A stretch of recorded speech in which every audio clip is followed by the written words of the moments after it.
सभी प्रेम से बोलिए संतोषी माता की जय। आज सुनिए शुक्रवार व्रत की संपूर्ण कथा। कथा के अनुसार एक बार एक बूढ़ी माई थी। उनके साथ बेटे थे, जिनमें से 6 कमाने वाले थे। एक निकम्मा था। बूढ़ी माई 6 बेटों के लिए भोजन बनाती और जो कुछ जूठन बच जाती वह 7वें बेटे को दे दिया करती। वह मन का बड़ा भोला भाला था, इसलिए कुछ भी विचार नहीं करता था। एक दिन वह अपनी पत्नी से बोला, देखो मेरी माँ को मुझ पर कितना प्रेम है। तो उसकी पत्नी बोली, हाँ हाँ क्यों नहीं, सबका बचा हुआ झूठा जो तुमको खिलाती है।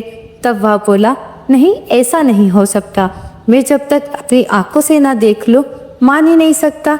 पत्नी ने हंसकर कहा, देख लोगे तब तो मानोगे। फिर कुछ दिनों के बाद त्योहार आया। घर में 7 तरह के भोजन और चूरमे के लड्डू बने। वह जांचने को सिर दुखने का बहाना करके एक पतली चुनरी सिर पर ओढ़कर रसोई घर में सो गया। वह कपड़े में से सब कुछ देखता रहा। थोड़ी देर में उसके 6 भाई भोजन करने आए। उसने देखा माँ ने उनके लिए सुंदर आसन बिछाकर तरह तरह के भोजन परोसे और आग्रह करके उन्हें भोजन कराया। वहाँ लेटा हुआ सब कुछ देखता रहा। 6 बेटे भोजन करने के उठ गए। तब माँ ने उनकी झूठी थालियों में से लड्डुओं के टुकड़े उठाकर एक लड्डू बनाया। सारी जूठन साफ करके बूढ़ी माँ ने उसे पुकारा, बेटा 6 भाई भोजन कर कर चले गए, अब तू ही बाकी है, उठ तू कब खाएगा। तब वह कहने लगा, माँ मुझे भोजन नहीं करना, मुझे भूख नहीं है, मैं अब परदेश जा रहा हूँ। माँ ने कहा, कल जाता हो तो आज ही चला जा। वह बोला, हाँ हाँ माँ आज ही जा रहा हूँ। ऐसा कहकर वह दुखी मन से घर से निकल गया। चलते समय उसे अपनी पत्नी की याद आ गई। वह उस समय गौशाला में उपले थाप रही थी। वहां जाकर वह बोला, हम परदेश जा रहे हैं, कुछ समय के बाद आएंगे, तब तक तुम यहाँ ध्यान से रहना। तब उसकी पत्नी बोली, आप खुशी से जाइए, हमारी चिंता मत कीजिए, यहाँ हम भगवान के भरोसे हैं। आप अपनी कोई निशानी मुझे दे जाइए ताकि मैं आपको याद करती रहूं, और तुम भी मेरी कोई निशानी ले जाओ ताकि तुम भी मुझे कभी नहीं भूलो। तब वह बोला, मेरे पास तो कुछ नहीं है, यह अंगूठी है, यही ले लो और अपनी कोई निशानी मुझे दे दो। वह बोली, मेरे पास क्या है, यह गोबर भरा हाथ है। यह कहकर उसकी पीठ पर उसने गोबर के हाथ की थाप मार दी। फिर वह वहां से चल दिया। चलते चलते दूर प्रदेश पहुंच गया। वहां एक साहूकार की दुकान थी। दुकान पर जाकर वह कहने लगा, भाई मुझे नौकरी पर रख लो। साहूकार को जरूरत तो थी। वह बोला, रह जा। लड़के ने पूछा, तनख्वाह क्या दोगे? साहूकार ने कहा, काम देखकर दाम मिलेंगे। अब साहूकार के यहाँ उसे नौकरी मिल गई तो वह सुबह से लेकर रात तक नौकरी करने लगा। कुछ ही दिनों में दुकान का सारा लेन देन, हिसाब किताब, ग्राहकों को माल बेचना, यह सारा काम वह लगन से करने लगा। साहूकार के यहाँ 7-8 नौकर थे। वे सब चक्कर खाने लगे। यह तो बहुत ही होशियार बन गया। सेठ ने भी उसका काम देखा तो 3 महीने में ही उसे आधे व्यवसाय का हिस्सेदार बना लिया। वह कुछ ही वर्षों में वहाँ का नामी सेठ बन गया। और फिर एक दिन मालिक सारा कारोबार उस पर छोड़कर यात्रा करने चला गया। अब पीछे उसकी पत्नी पर क्या बीती यह भी सुनिए। सास ससुर उसे दुख देने लगे। सारी गृहस्थी का काम कराकर उसे लकड़ी लेने जंगल में भेज देते। इस बीच घर के आटे से जो भूसी निकलती उसकी रोटी बनाकर रख दी जाती और फूटे नारियल की नारियली में पानी भर दिया जाता और उसे दे दिया जाता। इसी तरह दिन बीत रहे थे। एक दिन वह लकड़ी लेने जा रही थी। रास्ते में बहुत सारी स्त्रियां संतोषी माता का व्रत करती दिखाई थी। वह वहां खड़ी होकर कथा सुनने लगी और पूछने लगी, बहनों तुम यहाँ किस देवता की व्रत कर रही हो और किस देवता की पूजा कर रही हो, और इसको करने से भला क्या फल मिलता है? इस व्रत को करने की क्या विधि है? यदि तुम अपने इस व्रत का विधान मुझे समझा कर कहोगी तो मैं तुम्हारा बड़ा एहसान मानूंगी। तब उनमें से एक स्त्री बोली, सुनो तो, यह संतोषी माता का व्रत है। इसको करने से निर्धनता और दरिद्रता का नाश होता है, घर में लक्ष्मी आती है, मन की चिंताएं दूर होती है और घर में सुख होने से मन को प्रसन्नता और शांति मिलती है। निपुत्री को पुत्र मिलता है, पति बाहर गया हो तो शीघ्र घर आ जाता है, कुंवारी कन्या को मनपसंद वर मिल जाता है। राजद्वारे में बहुत दिनों से मुकदमा चल रहा हो तो वह भी खत्म हो जाता है। कलह क्लेश दूर होकर घर में सुख शांति का वास होता है। घर में धन जमा होता है, पैसा जायदाद का लाभ होता है, रोग दूर हो जाता है और जो कुछ मन में कामना हो वह सब संतोषी माता की कृपा से पूरी हो जाती है। इसमें कोई भी संदेह नहीं है। तब वह पूछने लगी, बहन यह व्रत कैसे किया जाए, यह भी बताओ तो बड़ी कृपा होगी। वह कहने लगी, 1.25 आने का गुड़ चना ले लेना, इच्छा हो तो 5.25 आने का लेना या 1 रुपया का भी अपने सामर्थ्य के अनुसार ले लेना। बिना परेशानी और श्रद्धा और प्रेम से जितना भी बन पड़े सवाया लेना। प्रत्येक शुक्रवार को निराहार रहकर कथा सुनना, इसके बीच क्रम टूटे नहीं, लगातार नियम पालन करना। सुनने वाला कोई न मिले तो घी का दीपक जलाकर उसके आगे जल के कलश को रखकर सामने बैठकर कथा कहना, परंतु नियम न टूटे। जब तक कार्य सिद्ध ना हो नियम का पालन करना और कार्य सिद्ध हो जाने पर व्रत का उद्यापन करना। 3 मास में माता फल पूरा करती है। यदि किसी के ग्रह खोटे भी हो तो भी माता वर्ष भर में कार्य सिद्ध करती है। फल सिद्धि होने पर उद्यापन कर लेना चाहिए, बीच में नहीं करना चाहिए। उद्यापन में आई शेर, आटे का खाजा और इसी माप से खीर तथा चने का साग बनाना, 8 लड़कों को भोजन कराना, जहाँ तक मिले जेठ, देवर, भाई बंधु के या परिवार के ही हो, ना मिले तो रिश्तेदारों और पास पड़ोसियों को बुला लेना। उन्हें भोजन कराकर यथाशक्ति फल, दक्षिणा आदि देकर माता का नियम पूरा करना। उस दिन घर में न तो खटाई खाना और न ही दान करना। यह सुनकर बुढ़िया के लड़के की पत्नी चल पड़ी। रास्ते में लकड़ी के बोझ को बेच दिया और उन पैसों से गुड़ चना लेकर वह संतोषी माता के व्रत की तैयारी करके आगे चली और सामने मंदिर देखकर पूछने लगी, यह मंदिर किसका है? सब कहने लगे, यह तो संतोषी माता का मंदिर है। यह सुनकर वह माता के मंदिर में जाकर माता के चरणों में लौटने लगी। दिन होकर गिनती करने लगी, माँ मैं निपट अज्ञानी हूँ, व्रत के कुछ भी नियम नहीं जानती, मैं बहुत दुखी हूँ।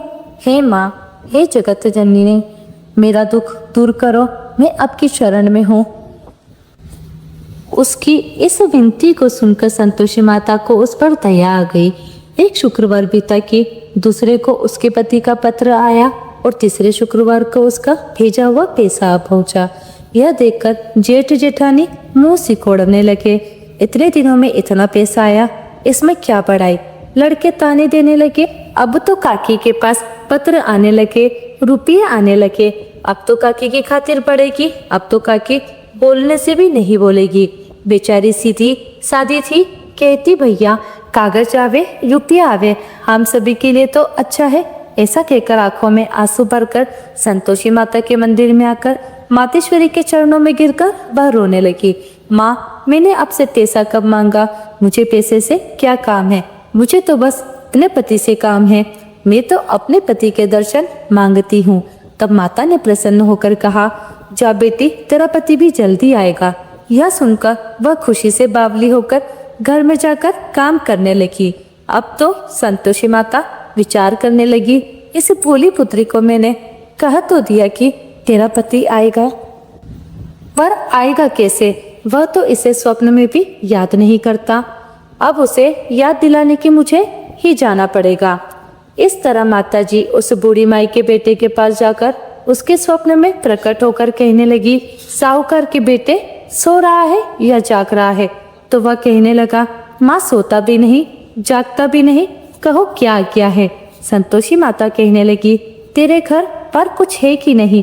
वह बोला, मेरे पास सब कुछ है माँ, बात है, पत्नी है, क्या कमी है? तब माता बोली, बोले पुत्र, तेरी पत्नी घोर कष्ट उठा रही है, तेरे माँ बाप उसे त्रास दे रहे हैं और वह तेरे लिए तरस रही है, जाकर उसकी सुधि ले।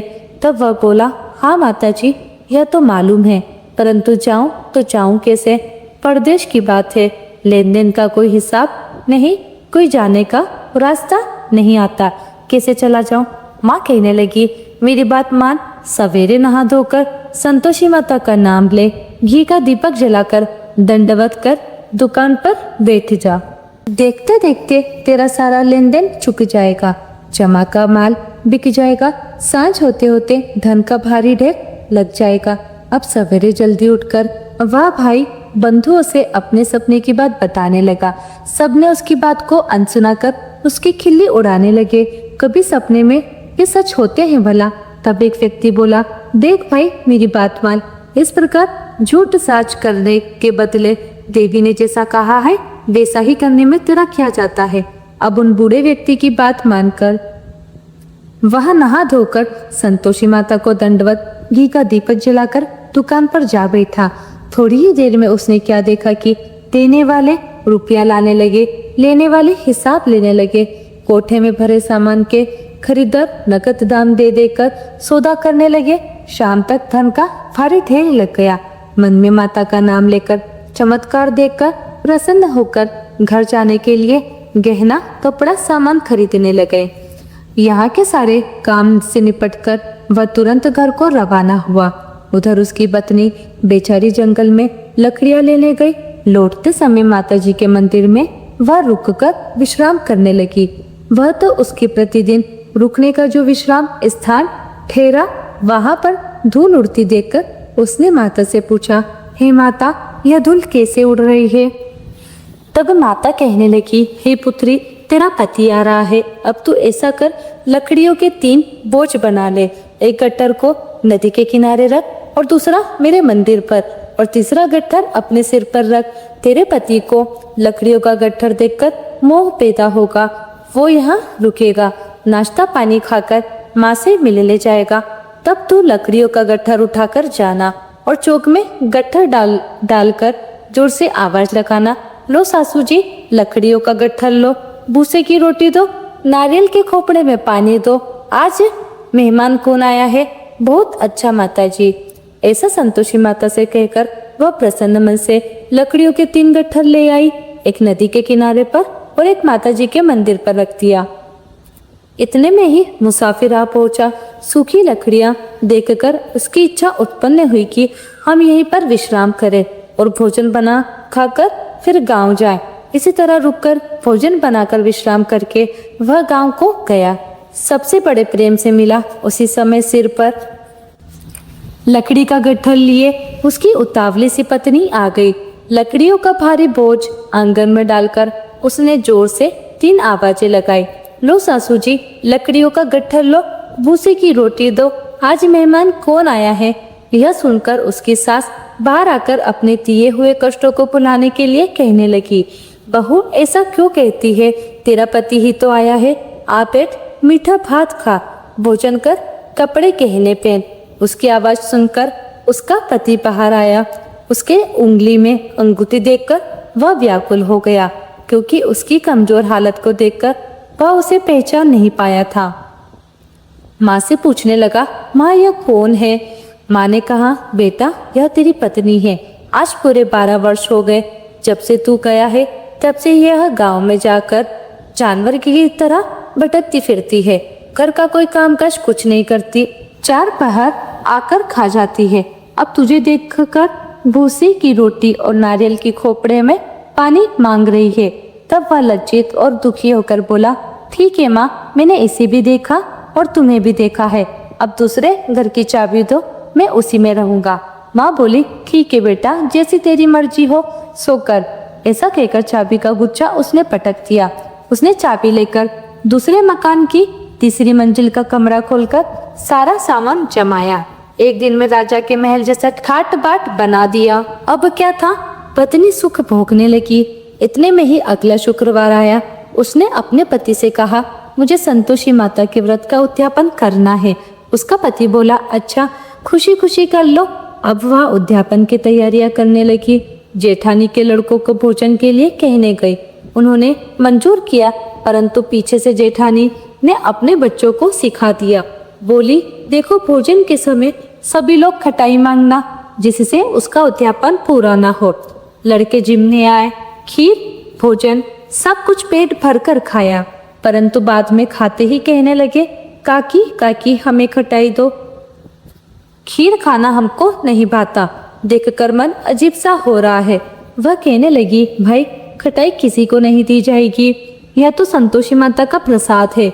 लड़के गुस्से से उठ खड़े हुए, बोले, लाओ फिर पैसा दो। भोली बहू कुछ भी नहीं जानती थी, उसने उन्हें पैसे दे दिए।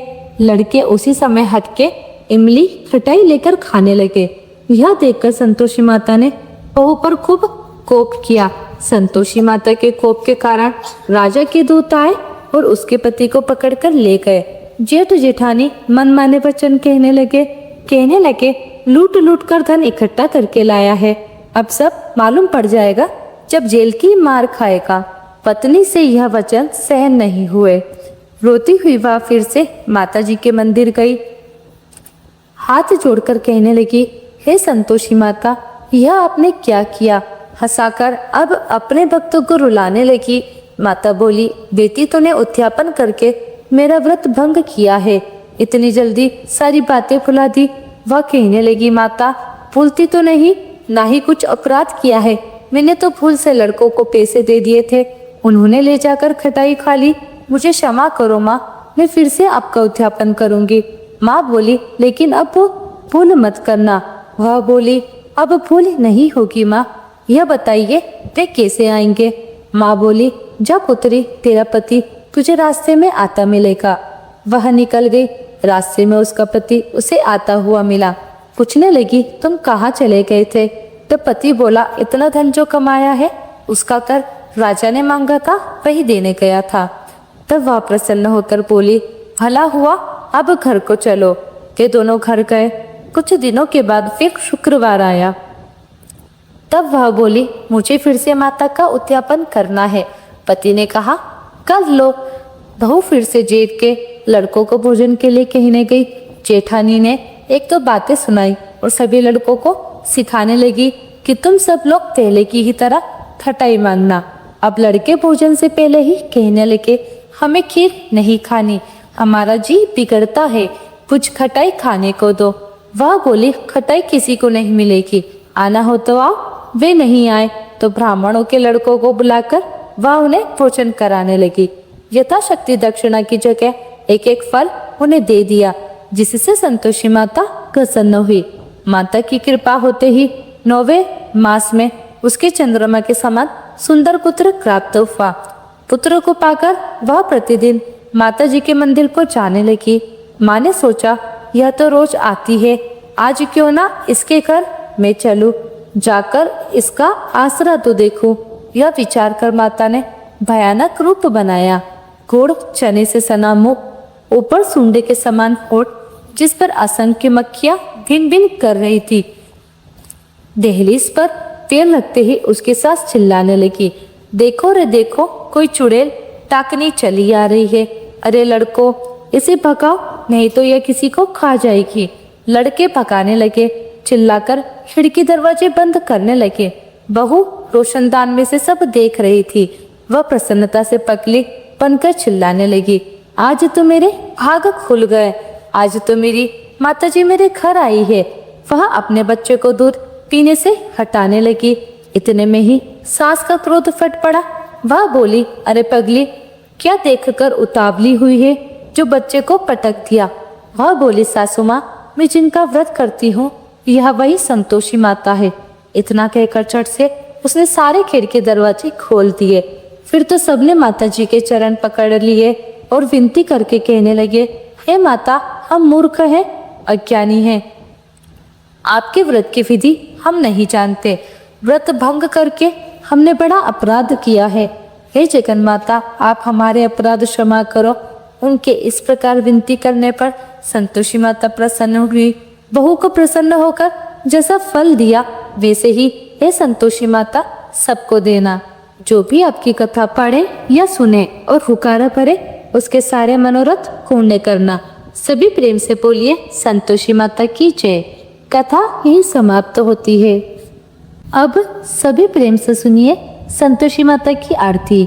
जय संतोषी माता मैया, जय संतोषी माता। अपने सेवक जन को, अपने सेवक जन को सुख संपत्ति दाता, जय संतोषी माता।